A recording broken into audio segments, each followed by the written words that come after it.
കോഴിക്കോട് ഗോവിന്ദപുരം സ്വദേശി ദീപകിന്റെ ജീവൻ മാത്രമല്ല ഷിംജിത എടുത്തത്. കേരളത്തിലുള്ള അനേകായിരം യുവതികളുടെ മാനം കൂടി കവർന്നിട്ടുണ്ട് ഷിംജിത. ഇന്ന് ഫേസ്ബുക്കിൽ ഒരു യുവതി ഒരു പോസ്റ്റ് ഇട്ടത് ശ്രദ്ധിച്ചു. ആ യുവതി വേദനയോടെ പറയുകയാണ്, ജോലി കഴിഞ്ഞ് വീട്ടിലേക്ക് മടങ്ങുന്ന സമയത്ത് കഴിഞ്ഞ ദിവസം ഒരു ചെറുപ്പക്കാരൻ സ്ത്രീകൾ തിങ്ങി നിറഞ്ഞ പ്രദേശത്തൂടെ ഇങ്ങനെ ബസ് സ്റ്റാൻഡിലൂടെ നടന്നു പോവുകയാണ്. ആദ്യം തന്നെ തട്ടുന്നത് ശ്രദ്ധിച്ചു. സ്വാഭാവികമായി സംഭവിച്ചതാണെന്ന് ഞാൻ കരുതി. പിന്നീട് നോക്കുമ്പോൾ അയാളുണ്ട് മറ്റൊരു പെണ്ണിനെ ഇതുപോലെ തട്ടുന്നു. അത് കഴിഞ്ഞ് മൂന്നാമതൊരു പെണ്ണിനെയും. പിന്നീട് അയാൾ ഏതോ ഒരു ഇടവഴിയിലേക്ക് നടന്നു പോവുകയാണ്. അത്ഭുത സ്തബ്ധിയായി എനിക്കിത് നോക്കി നിൽക്കാനേ സാധിച്ചിട്ടുള്ളൂ. ഷിംജിതമാർ നൽകിയ വലിയൊരു ലൈസൻസ് ആണ് ഈ അടുത്ത ദിവസങ്ങളിൽ ഇത്തരം ഞരമ്പ് രോഗികൾക്ക് എന്നുള്ളത്. വളരെ ശരിയാണ്. ഷിംജിതയെ പോലെയുള്ള ആളുകൾ ചെയ്തു വെച്ച ഒന്നാമത്തെ ദ്രോഹം ദീപകിന്റെ കുടുംബത്തിന് ആ ഒരു ചെറുപ്പക്കാരനെ നഷ്ടപ്പെടുത്തി എന്നുള്ളത് മാത്രമല്ല, ദീപകിന്റെ ആത്മാവ് നഷ്ടപ്പെട്ടു, ദീപകിന്റെ ജീവൻ പോയി എന്നുള്ളത് മാത്രമല്ല ഷിംജിത ചെയ്ത ഏറ്റവും വലിയ പാതകം. ഒന്നാമത് ഷിംജിത ചെയ്ത ഏറ്റവും വലിയ തെറ്റ് ഇവിടുത്തെ സ്ത്രീ സമൂഹത്തിന് നേരെയാണ്.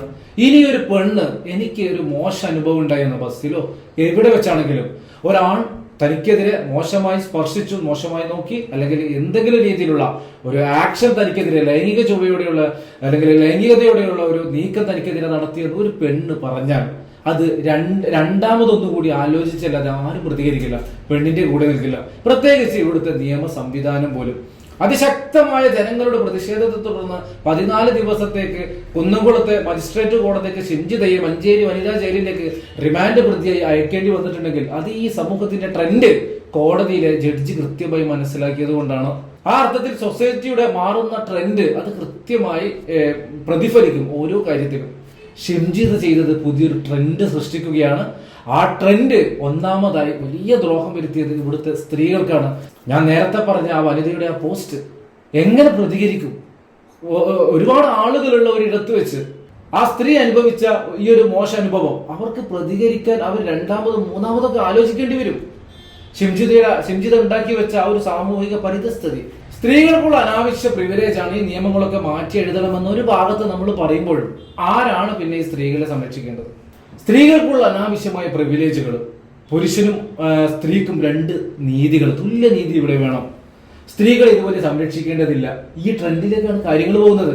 ഇത് വലിയ അനർത്ഥമാണ്, വലിയ പ്രശ്നമാണ്. കാരണം നമ്മുടെ ഒരു പ്രാചീന കാലം മുതൽ പണ്ടേയുള്ള കാലം തൊട്ട് സ്ത്രീകൾക്ക് അനുഭവിക്കേണ്ടി വരുന്ന പീഡനങ്ങളും പ്രശ്നങ്ങളും അവർ ദുർബലമായതുകൊണ്ട്, അബലമായതുകൊണ്ട് ഈ സൊസൈറ്റി തന്നെ ഉണ്ടാക്കിയെടുത്തതാണ് നിയമങ്ങൾ.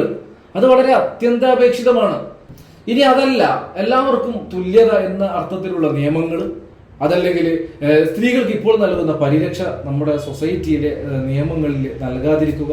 മനുഷ്യനുണ്ടായ കാലം തൊട്ട് ഗോത്ര സമൂഹം മുതൽ ഇന്നേ വരെ സ്ത്രീകൾ അനുഭവിക്കുന്ന നിരന്തരമായ ഒരുപാട് പ്രശ്നങ്ങളുണ്ട്.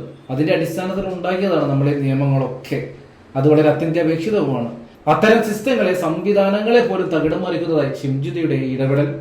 ആ അർത്ഥത്തിലുണ്ടായ ഒരു അനുഭവം കൂടി കഴിഞ്ഞ ദിവസം ഒരു സ്ത്രീ സോഷ്യൽ മീഡിയകളിൽ പങ്കുവെച്ചപ്പോൾ എന്തുമാത്രം ദ്രോഹമാണ് ഷിംജിത സ്ത്രീ സമൂഹത്തോട് ചെയ്തതെന്ന് അറിയാതെ ഓർത്തുപോയി. നിങ്ങളുമായിട്ട് അതൊന്ന് പങ്കുവെച്ചു എന്ന് മാത്രം.